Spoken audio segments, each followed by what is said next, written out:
আপনি এই যে এই ক্ষেতটা তো মানে এটা পুরাটা কি আপনার? মাথা বন্ধ একবার মাথা পর্যন্ত আপনার? ক্ষেত আছে।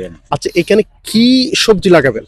আমি ধুমরা কুমড়া, তারপরে দন্দল আছে, তারপরে জালি কুমড়া আছে, শশা আছে, তারপরে আপনার এই আরো বিভিন্ন জাত আছে আর কি। আচ্ছা আচ্ছা আচ্ছা আচ্ছা। মিলা করে দিতেছি আর কি। আচ্ছা, মানে টোটাল আপনি প্রায় 7-8টা সবজি এখানে লাগাবেন, হ্যাঁ, এই তো? এই তো।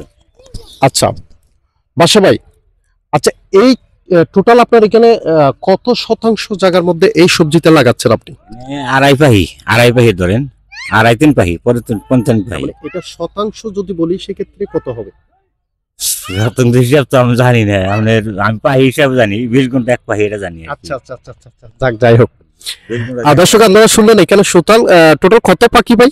আড়াই তিন পাহি, 2.5 থেকে 3 পাখি এরকম হবে। আচ্ছা আচ্ছা আচ্ছা আচ্ছা আচ্ছা, এই 2.5 থেকে 3 পাখি এই ক্ষেতটা করার ক্ষেত্রে আপনার কি পরিমাণ খরচ হতে পারে? ধরেন 60-70 যাবো গা।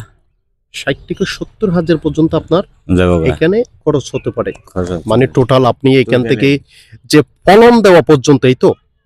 এই সেখানে কি আপনার এখানে আমাদের তার কিনো লাগতেছে, কামলা গেতাছে, লেবার বিল গেতাছে, বাঁশ কিনো লাগতেছে, তাতে এমনি সেমনি 60-70 মতো যাবো গা পরে। আচ্ছা আচ্ছা আচ্ছা আচ্ছা, এই যে খরচটা এখানে কি আপনার যে খরচ, মানে আপনি যে কাজ করছেন এটা ধরছেন নাকি এটা বাদ দিয়ে? আমারটা দিলে তো যে এরকমই মনে করেন 70-80 যাবো এরকমই। মানে আপনার সহ? আমার আচ্ছা, সহ আচ্ছা। করে 70-80 যাবো গা। তো বাদশা ভাই, আসলে কথা হচ্ছে যে আপনি যে কথাটা বলছেন আমাকে, তা হচ্ছে যে আপনারা যদি মানে এই কৃষি ক্ষেত করে আমাদেরকে পুরা দেশকে আপনারা অর্থনৈতিক দিক দিয়ে অনেকটা চাঙ্গা করে দিচ্ছেন, অর্থনৈতিকভাবে অনেকটা আমাদেরকে এই বাংলাদেশকে সাহায্য করে যাচ্ছেন।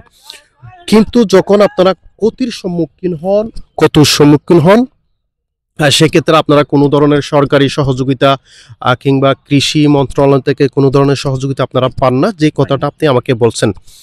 আচ্ছা, তার মানে আপনি কি বলতে চাচ্ছেন এই যে কৃষি ক্ষেত আপনারা এখানে চকপাড়ায়, আমি চতুর্পাশে দেখলাম যে অনেক ক্ষেত কিন্তু করা হয়েছে বিভিন্ন ধরনের। আমাগো ধরেন বিভিন্ন জায়গার থেকে আমগো সোলচক পাড়া শ্রীপুর থানার থেকে আমগো ফার্স্টে এই জায়গাটাই, ফার্স্টের মধ্যে।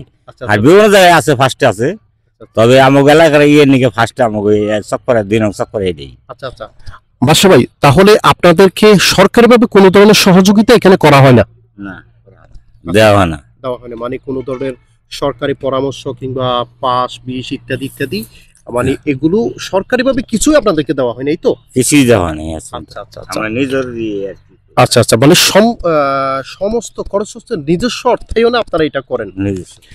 আচ্ছা, আপনারা যে এই যে কৃষি ক্ষেত আপনারা করতেছেন, এখানে বিভিন্ন শাকসবজি লাগাচ্ছেন, সেক্ষেত্রে সরকারিভাবে যদি আপনাদেরকে বিভিন্ন সাহায্য সহযোগিতা করা হয়, যেভাবে হোক না কেন, তাহলে এক্ষেত্রে আপনাদের কেমন লাগবে? সাহায্য পেলে তো আমার ভালোই লাগবে, আমরা করতে আর আরাম পাবো, আরো ভালো করতে পারবো আমরা। আচ্ছা আচ্ছা আচ্ছা, ভালো করতে পারবো, ভালো ডেকশন করতে পারবো, আরো আমার ফলন বেশি হবে। ফলন বেশি হবে, মানে যে এই ক্ষেতটা ক্ষয়ক্ষতির সম্ভাবনাটা কম থাকবে, এবং যথাসময়ে ফাঁস বিষ মানে পরিচর্যা যেটা সঠিক সময়ে আপনারা করতে পারবেন, এটা হচ্ছে আপনার আশা। আপনারা যদি একটু সাহায্য করেন, ধরেন সাহায্য করলেন, আমাকে একটু হেল্প করলেন, আমরা যাই কিছু একটু আরাম পাই, আমাকে ফসল ভালো হলো, আরো আমাকে উন্নত হলো, আমরা আরো একটু বেশি করে আমরা মানে আপনারা আরো বেশি বেশি এই যে সবজি ক্ষেত করতে পারবেন, কৃষি ক্ষেত করতে পারবেন, সেক্ষেত্রে দেশের অর্থনীতি আরো অনেক চাঙ্গা হবে, অনেক এগিয়ে যাবে, এই তো? আচ্ছা, ধন্যবাদ বাদশা ভাই।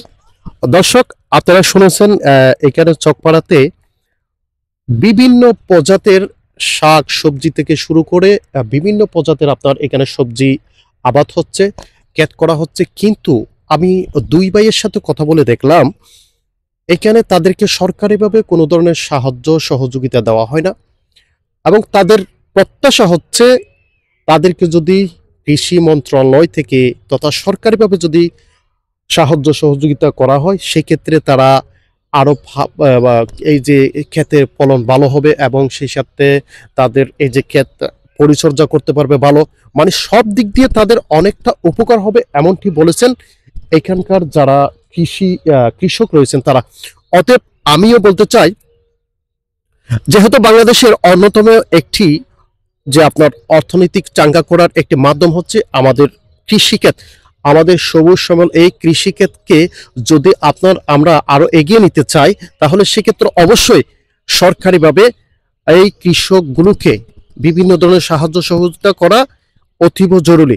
তাই আমি বলবো, যারা এই ভিডিওটি দেখবেন, যারা এই সাক্ষাৎকারটি দেখবেন, অবশ্যই বেশি বেশি লাইক শেয়ার কমেন্ট করে যেন এই ভিডিওটি সরকারি বিশেষ উপরস্থ কর্মকর্তাদের কাছে পৌঁছে যায়।